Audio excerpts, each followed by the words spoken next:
Hi, I'm Rob Ellis with RE Realty. I'm sitting here with Mike Gallagher, the Mike Gallagher Home Loan Group, and we wanted to go through the ins and outs of a reverse mortgage. How you doing, Mike? I'm doing great. Great. So how does a reverse loan work? So the reverse mortgage is actually more similar to a regular traditional mortgage than most people understand. The way a reverse mortgage, the primary difference between a reverse mortgage and a forward mortgage is the payment that would normally be due with a standard mortgage is optional with a reverse mortgage. And there's lots of subtleties with the reverse mortgage, but the primary difference between a forward mortgage and a reverse mortgage is the payment that would normally be due is optional. So there's no prepayment penalty. There's nothing to prevent a borrower from actually making a payment, but there is no payment required. Okay, so it's very flexible that way. It's the most flexible loan really on the planet because of that feature of not having to make a mortgage payment. But it's very similar to a traditional mortgage in that you have an interest rate associated with the mortgage. There's a lien filed once the loan is recorded, just like a traditional mortgage. So you've got a deed of trust on the property. You've got to make your property taxes, keep your homeowner's insurance current. But again, the primary difference is that interest payment that would normally be mandatory with a traditional mortgage is optional for as long as the borrower maintains the home as their primary residence. Got it. Okay. What are the requirements?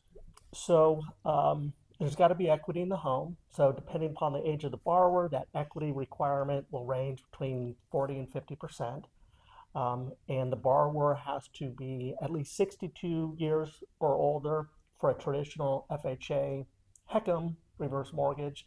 There's also some proprietary reverse mortgages, and those have a minimum age of as low as 55 years old. As far as the 62-year-old requirement goes, does everybody on the deed have to be 62 or older? It's a good question. So if there is a couple or several individuals applying for the loan, only one individual that's occupying the home needs to be at least 62 or older. Oh, okay. What like life situation? Give me an example of a life situation that would make for the ideal candidate for a reverse mortgage. So again, because that payment is optional, anyone that is in a situation where they're struggling with a cash flow, they tend to be the ideal candidate. Again, because there's no payment due, the qualifying for the loan is based on equity and age of the borrower, so there's no income required. So to answer your question, the ideal candidate is someone that is either in a situation where cash flow is tight, they do meet the minimum requirements of being 55 or 62, depending upon the loan program, and have enough equity, they would be an ideal candidate.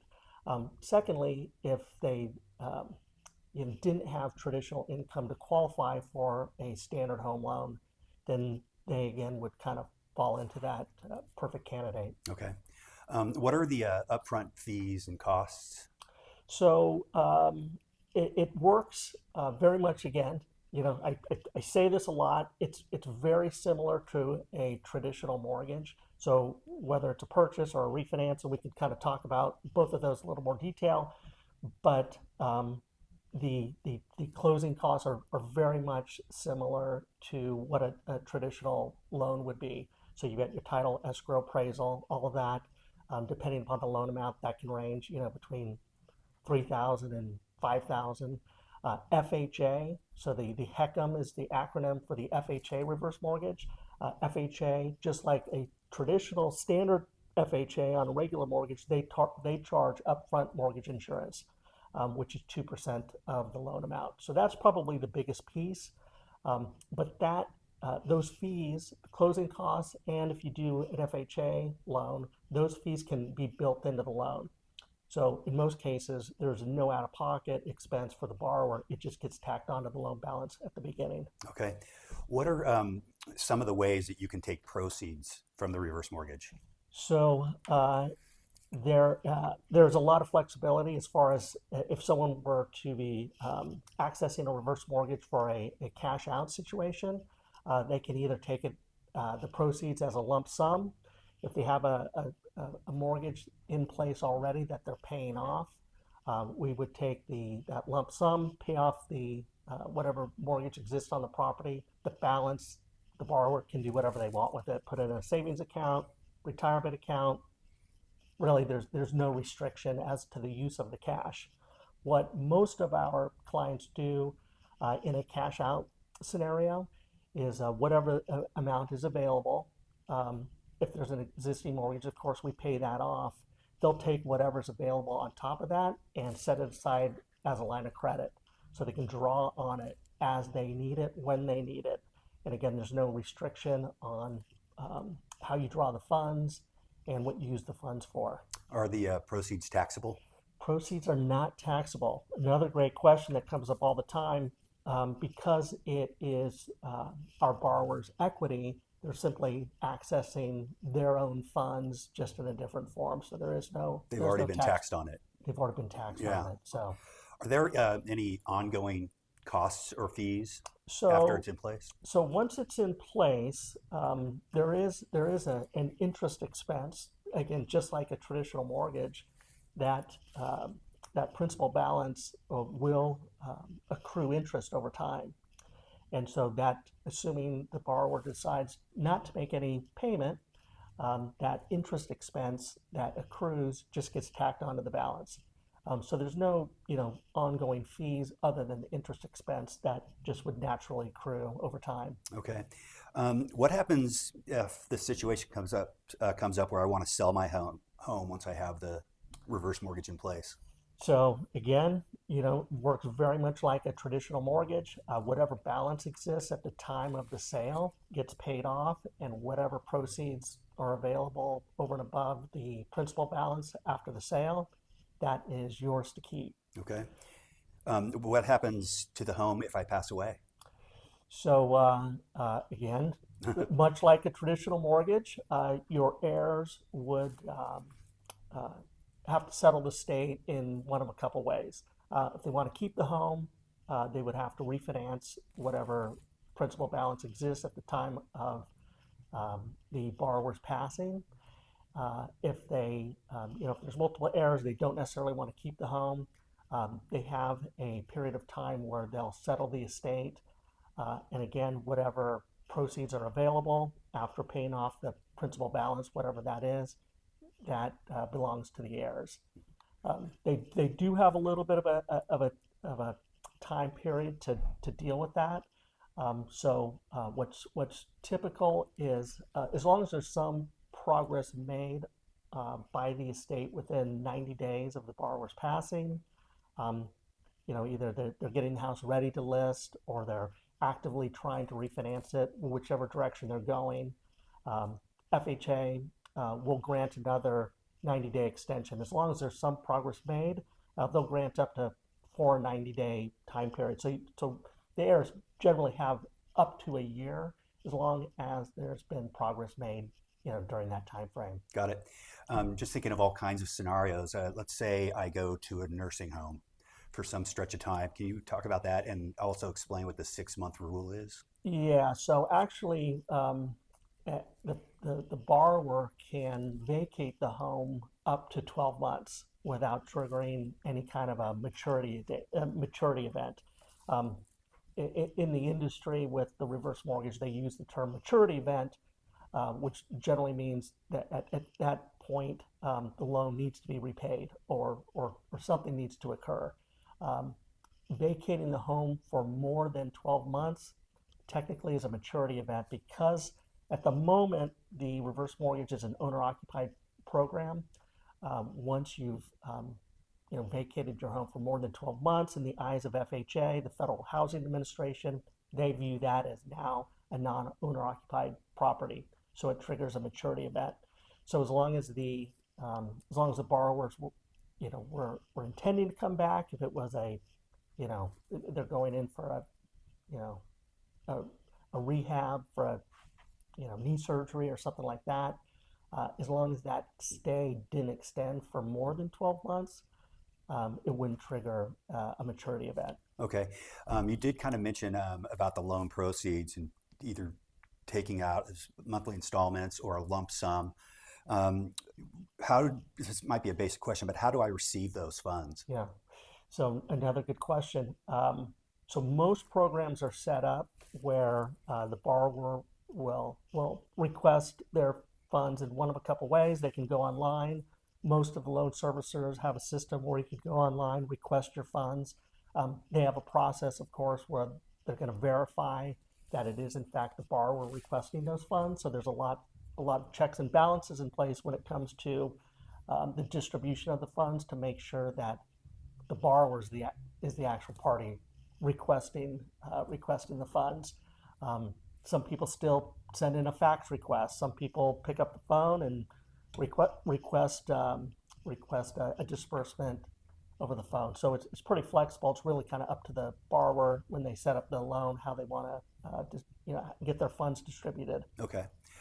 Again, you've reiterated that it's just very much like a traditional mortgage in a lot of ways, and this is probably going to be the same thing. But if I already have the mortgage on my house, how is that affected by a reverse mortgage? Is it just simply paid off by that mortgage? Exactly. So, similar to if you had a mortgage in place and you were refinancing to obtain a lower rate, or you were refinancing to get cash out, which is very common. We would do the exact same. We would do the exact same process with the reverse mortgage. As long as there's enough loan proceeds available, then we pay off whatever loan exists. That loan is gone. We have a new loan now in place. And of course, the difference is this new loan that's in place does not have a minimum payment required. Okay. Can I have an additional lien on the property when the reverse mortgage is in place? So that's a good question. I was going to lean into that. And I kind of lost my train of thought. But the reverse mortgage has to be in first position. Now there are some programs that are starting to emerge where they will allow the reverse mortgage in a fixed rate lump sum to go into second position. It's a very limited number of lenders that have that program at the moment, but we are starting to see that emerge as a product. So because a lot of folks have such a low interest rate at this point in time, middle of 2023, the reverse or the first mortgages that are in place generally are in the 3s and 4% range. If the borrower is okay with that payment, they'd like some kind of a cash out transaction, don't want a traditional HELOC. These lump sum second mortgages with a reverse mortgage it's just starting to emerge as an option. Great. Are there ongoing responsibilities on the onus of the borrower? Yeah, so it really is keep the property as your primary residence, make sure property taxes are current and homeowners insurance is current. Just like any normal mortgage? Just like a traditional mortgage. There aren't really any spot audits by the Federal Housing Administration, but of course they want to make sure that that the home is being maintained. They kind of go under the assumption if the property taxes are being current, if the homeowner's insurance is current, that everything is okay. So as long as those parameters are met, and again, the borrower is maintaining the home as their primary residence, that's pretty much it. Okay. So the reputation that a reverse mortgage has outside of the real estate industry is kind of negative. Sure. People are scared about it. They think they could lose their house, whatever that is. We all understand that it can be a very powerful tool when used correctly in the most appropriate situations. Right. What are the negative sides? Yeah. So to your original question, absolutely, the industry still has a big black eye. Going back from the horror stories of the 70s and 80s, that really occurred primarily because there was no regulation. So you had lenders that were kind of making their own rules, and different lenders were coming up with their own guidelines, their own loan documents. And so there were provisions in the loan agreements that were not necessarily in the best interest of the consumer. All of that got eliminated. when the Federal Housing Administration, FHA, came in, they regulated the industry in the late 80s, early 90s. The other government agency, HUD, the Housing and Urban Development, they've come in and partnered side by side. And now all of these loan agreements, regardless of the lender in the United States, are abiding by the same set of rules. And so the horror stories of, oh, well, the lender's now going to own my home, that cannot happen unless it's a foreclosure situation, just like a traditional mortgage. And the only reason that that would happen is if the property taxes weren't maintained or the homeowner's insurance was in default. Back to the borrower's responsibilities. Back to the borrower's responsibilities of just making sure taxes are current, homeowner's insurance, keeping the property as the primary residence. If those three are met, there should never be a foreclosure situation. There should never be any scenario where the property goes back to the lender. And again, just like a traditional mortgage. One point on that, the question will often come up, well, what if we live, or mom and dad live to be 115, and you're starting to hear that. Yeah. It's like there's the advancements in medicine and technology that longevity. 115 is the new 80. That's right. Yeah. And so the question comes up, well, what if we live to be 115 and this mortgage just continues to accrue interest, and at the time of our passing, our loan amount is actually greater than the value of the home. So that's where FHA steps in. So FHA has basically guaranteed to the borrowers and to the heirs of the borrowers that the reverse mortgage is a non-recourse loan. There never will be a short sale scenario. The most that is required of the borrower and the heirs, if it should come to that point, is just the value of the property. If there is a shortfall, that's where FHA steps in and guarantees that shortfall to the lender. So the Federal Housing Administration and that upfront mortgage insurance premium that we talked about of 2% protects the borrower and the borrower's heirs. It also protects the lender. So it's great insurance, and it's without that insurance, there probably really wouldn't be an industry, because it is a high risk for the lender. They never know when they're going to get repaid. I mean, if they make a loan to someone who's 62 and they live to be 102, well, they're not seeing that repayment on that loan for 40 years. So it's a very much a long-term investment for a lender that's in the reverse business. And of course, with FHA stepping in and kind of guaranteeing that there will never be a shortfall, it encourages more reverse mortgage lenders to enter the market, and it keeps interest rates down. Okay. Now, you've given us a lot of good information. Let's say I take this information, I decide that I'm a good candidate for a reverse mortgage. Should I consider other options at that point? And that is also a great question, because there are reverse mortgage providers that's all they provide. We've kind of set up our shop, not to talk about our setup, but the way our company and mortgage operation is set up is we offer everything. So we've got a reverse mortgage team. We also do, the majority of our lending is on the traditional forward mortgage, equity lines of credit, construction loan, whatever. If our borrower's scenario, if we can solve our borrower's situation in a way that's more advantageous than a reverse mortgage, then that's the direction we're going to go. For whatever reason, if there isn't a cash flow problem, if they qualify for a traditional mortgage, and we can get a better interest rate or better terms on a traditional mortgage, we'll go in that direction. But yeah, I mean, our mission is really to analyze all of the options available for our clients, and then kind of present those options, provide them with some advice and direction as far as what would be the best. Okay. I have one last request, and that is talking to my clients buying homes who are 62 and older. They don't understand the ins and outs of using a reverse mortgage as a purchase vehicle.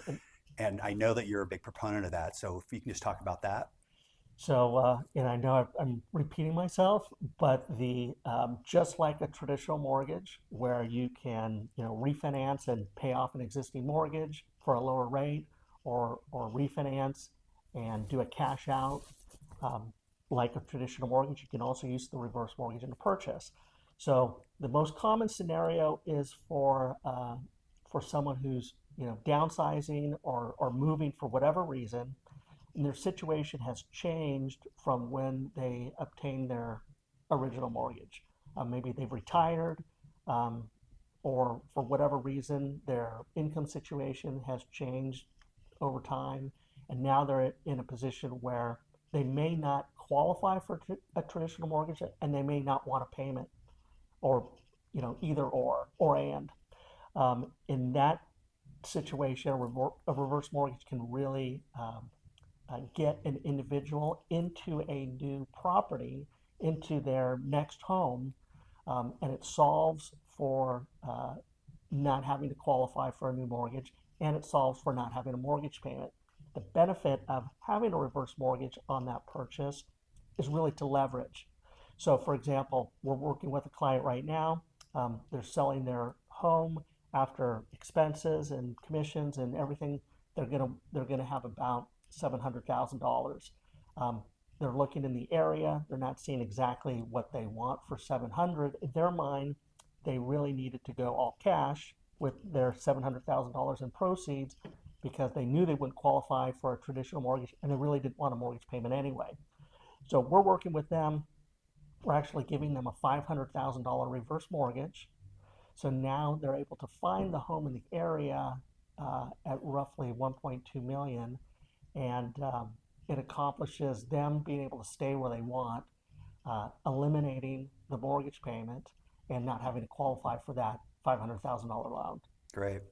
Well, that's a lot of great information. Hopefully, that'll do a lot to kind of clear up the misconceptions that the general public has in regards to a reverse mortgage.